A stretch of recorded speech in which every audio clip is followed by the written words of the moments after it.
kasih Anda masih bersama kami. Kita masuk ke pertanyaan dari mahasiswa yang sudah hadir di studio CNN. Silakan langsung saja yang akan bertanya. Selamat malam, perkenalkan nama saya Aulina Nabila Rabani, mahasiswa dari Politeknik APP Jakarta. Izin bertanya kepada kuasa hukum Pak Jokowi, bagaimana tanggapan Anda mengenai narasi publik yang menilai kasus ini sebagai pembungkus kritik akademis, apa hukum yang melanggar sehingga jalur pidana ini menjadi langkah yang paling tepat. Terima kasih. Baik. Terima kasih pertanyaannya. Silakan, Bang Yakub. Terima kasih pertanyaannya. Pertama, dari awal kami meyakini bahwa ini sama sekali tidak ada yang namanya penelitian atau akademis sama sekali. Karena semua pernyataan-pernyataannya dilontarkan terlebih dahulu, barulah di belakang mencoba justifikasi, menerbitkan buku, kemudian mencari teori-teori lainnya. Dan kemudian kalau kita pahami juga, bayangkan saja teori-teorinya berubah-berubah terus.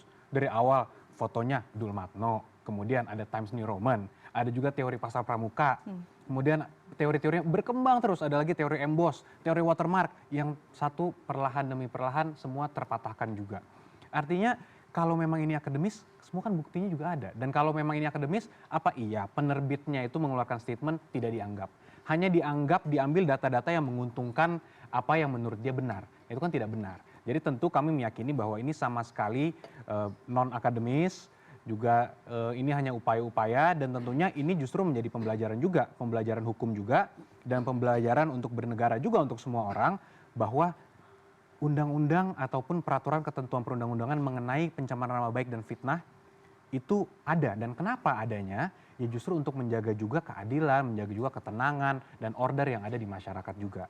Dan tentunya kembali lagi juga tambahannya adalah Pak Jokowi ini hanya karena beliau pernah menjadi presiden, apa iya hak pribadinya, hak asasi manusianya bisa diambil begitu saja, bisa dilanggar begitu saja. Jadi itu salah satu pesannya juga, dan juga kenapa ini harus dilakukan, karena ini satu-satunya cara Mbak untuk mendapatkan kepastian hukum. Karena kalau tidak, siapapun bisa terus menaikkan isu ini sampai kapanpun dan tidak ada habisnya, bisa saja sampai 2000 berapa, sebutkan saja. Sampai Indonesia emas 2045 kalau ini tidak ada putusan pengadilan, mungkin pun nanti Mas Roy ternyata sudah sadar, tapi bisa saja orang lain nanti yang bisa menaikkan isu ini lagi. Jadi tidak ada lagi pilihan lain bagi kami Pak Jokowi untuk melakukan selain untuk memasukkan laporan tersebut sehingga adanya suatu putusan pengadilan yang menyatakan bahwa ijazah itu benar adanya, dan orang yang menyatakan tidak benar, palsu, berarti betul melakukan fitnah. Gitu Mbak. Oke, baik. Ada pertanyaan dari YouTube. Ini karena perdana ya, Bang Yakub di sini. Ini dari Dita dan Dwi Payana. Pertanyaan pertama, Pak Yakub, jika nanti pengadilan menyatakan tidak ada unsur pidana, apakah pihak Jokowi akan menerima putusan itu atau menempuh upaya hukum lain? Pertanyaan kedua dari Dwi Payana, apakah persidangan nantinya berpotensi menjadi forum untuk menguji keaslian ijazah atau fokusnya tetap pada dugaan pencemaran nama baik? Iya, pertama tentu walaupun hampir ya sangat tidak mungkin lah dibilang tidak ada pidana menurut kami, pandangan kami. Tapi ya tentunya kami akan menghormati semua putusan yang ada. Karena itu kan merupakan kewajiban kami pada saat kami melapor, kami harus komit dong. Putusan pengadilan itu harus dianggap benar. Gitu kan. Nah yang kedua, apakah mengenai keaslian ini? Tentunya secara organik, secara logis. Jika dikatakan orang melakukan fitnah, menyatakan A itu salah karena sebenarnya B, tentu A ini kan harus dibuktikan dulu. Benar nggak dia seperti ini? Jadi secara konsekuensi logis dan konsekuensi hukum pasti akan diperiksa keaslian ijazahnya. Tentunya alat buktinya banyak, statement UGM diambil, lapor juga. Makanya saya juga tidak sabar nanti sampai ke persidangan. Bayangkan Mbak, ratusan bukti, ratusan dokumen perkuliahan Pak Jokowi. Dan puluhan saksi yang menyatakan betul saya sekolah dengan beliau, betul saya graduation dengan beliau. Bagaimana ini bisa dipatahkan? Hanya selama ini oleh pihak mereka hanya teori-teori yang dilempar, pramuka lah, apalah yang tidak pernah sama sekali dikuatkan ataupun yang saya dengar dimasukkan dalam BAP. Kalau memang benar silahkan saja masukkan dalam BAP. Dan itu kan pasti akan dipertimbangkan. Jadi kalau dari kami meyakini keasliannya pasti akan diuji dan nanti akan menjadi terang benderang, dan harapan kami dengan putusan itu perkara mengenai ijazah Pak Jokowi ini bisa selesai dan semua bisa menghormati putusan itu. Oke, baik. Ada yang mau ditambahin? Tanggapan dari saya Mbak Elvira ya. Jadi gini, ini yang diperkarakan adalah atau yang dipersoalkan adalah selagi-lagi objeknya ijazah. Ini bukan pribadi Pak Jokowi ya. Ini bukan berkaitan dengan Pak Jokowi dalam kedudukan sebagai kepala keluarga dari Ibu Iriani dan anak-anaknya. Iriana. Iya, Ibu Iriana ya, mohon maaf. Bukan dalam konteks itu Pak Jokowi dipersoalkan, dipertanyakan. Tetapi dalam konteks adalah kebenaran untuk membuka perjalanan sejarah bangsa ini supaya tidak ada lagi praktek-praktek seperti ini terjadi ke depan. Saya melihat dari awal Pak Jokowi tidak punya mitigasi risiko. Ya, makanya ini kemudian yang menjadi pertanyaan publik. Asli atau palsu? Apa mitigasi risikonya Pak Jokowi?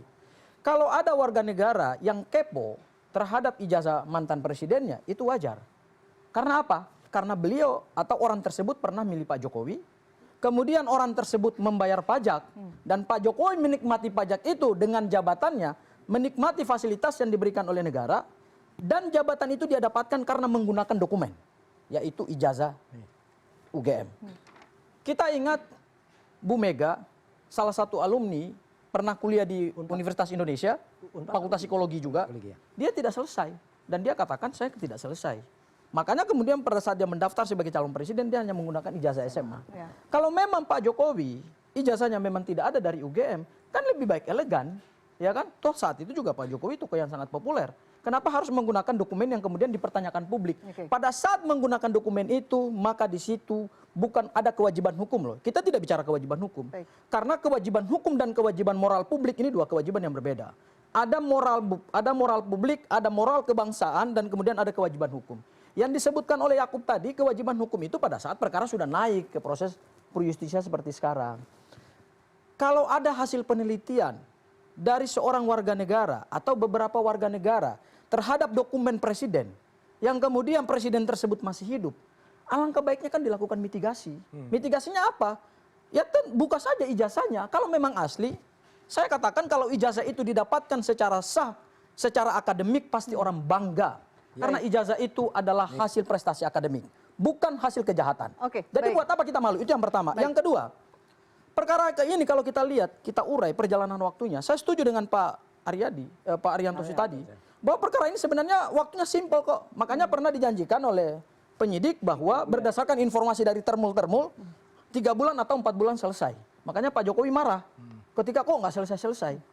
Kami menghitung, sejak Pak Jokowi membuka laporan kepolisian pada tanggal 30 April 2025 sampai hari ini sudah 403 hari. Oke. Anda Sekaligus closing statement, ya. saya harus sampaikan Oke, karena waktu kita sudah habis. closing statement. Anda bandingkan dengan dua perkara pidana yang paling heboh di Republik.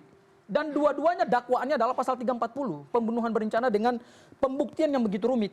Kasus Ferdi Sambo, hanya butuh waktu 72 hari untuk kemudian dinyatakan P21 oleh jaksa. Kemudian kasus pembunuhan Jessica Kumala Wongso, 141 hari sejak LP dibuka dan kemudian dinyatakan P21. Kalau bukti kuat 120 bukti, 700 dokumen, kemudian juga ada 20 sampai 30 ahli diperiksa, itu kan bukti yang banyak sekali.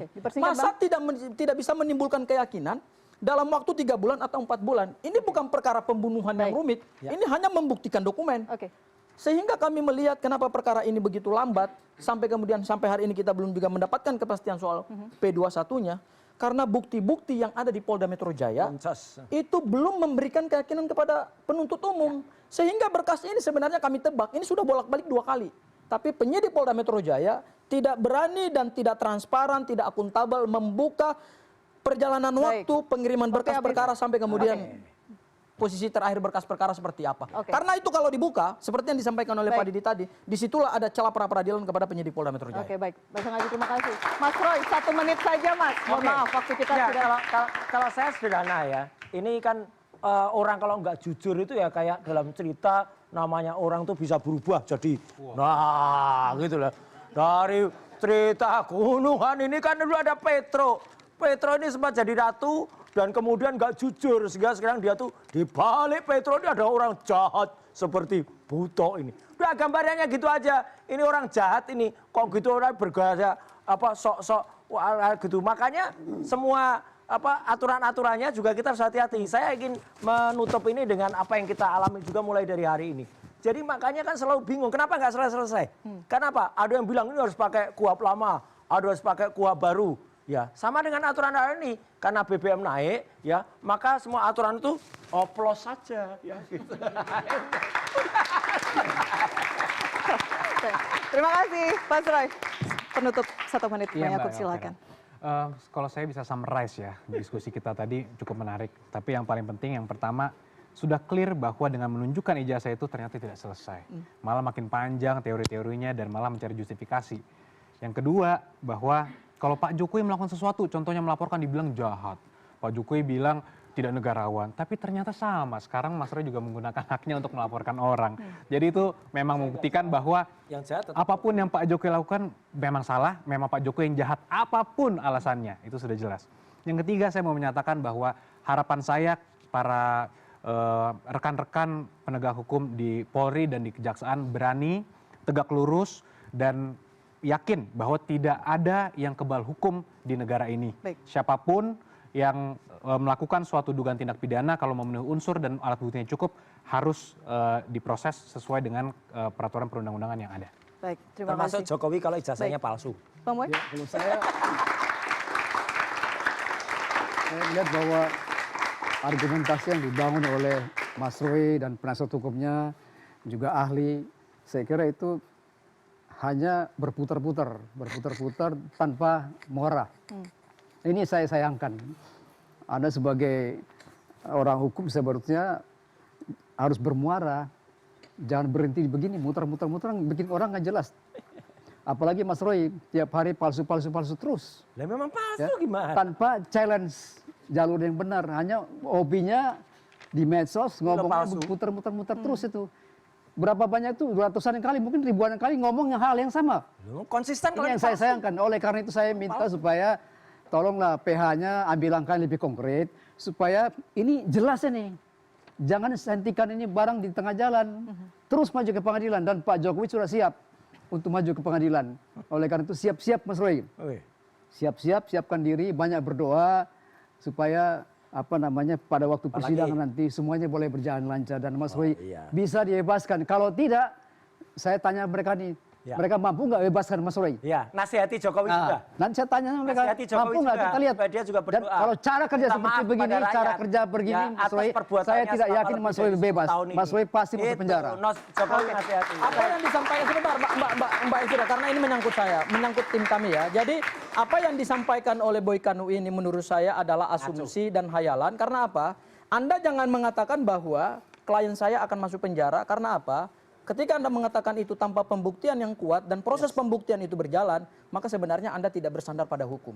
Anda bersandar pada asumsi, Anda bersandar pada hayalan, dan challenging terhadap perkara ini, itu bukan hanya kita menguji apa yang dilakukan oleh Mas Roy, ini pencemaran nama baik, ini fitnah, tapi kita akan buka semua data Pak Jokowi apakah benar atau tidak. Ya. Dan prosesnya itu sayangnya belum kita mulai sekarang. Jadi Anda jangan mendahului suatu proses hukum yang belum saatnya Oke, kita baik. tiba di situ gitu loh. Saya bicara menurut saya, begitu, narasi my Anda brother. ini justru narasinya itu terus. Challenge itu, narasinya nggak ada yang baru gitu loh. Saya ngomong itu my brother. Pakai teori, pakai Karena doktrin, cara pakai kerja pasal kalian gitu. seperti begini Ya kan? modelnya. Ini Bukan narasinya kita profesional banget ini. dari diskusi ke Makanya mereka diskusi. tidak bisa Ini bebaskan terus. beliau nih. Oke, waktu Karena kita sudah cara habis. kerjanya Oke, seperti waktu kita begini. sudah habis. Silakan, closing statement 1 menit, Bang Baik. Didit. Jadi begini, saya singkat aja ya. Ya. Gini, kita kadang-kadang debatnya ini lari ini. Bukan bicara soal materinya. Ya. Ya. Tapi saya ingatkan, setiap orang punya hak untuk membuat laporan. Itu dilindungi oleh Undang-Undang Dasar ya. Tapi yang jahat adalah kalau orang itu melaporkan tidak sesuai dengan peristiwa yang terjadi. Itu yang jahat. Tapi kalau dia melaporkan sesuai, itu tidak masalah.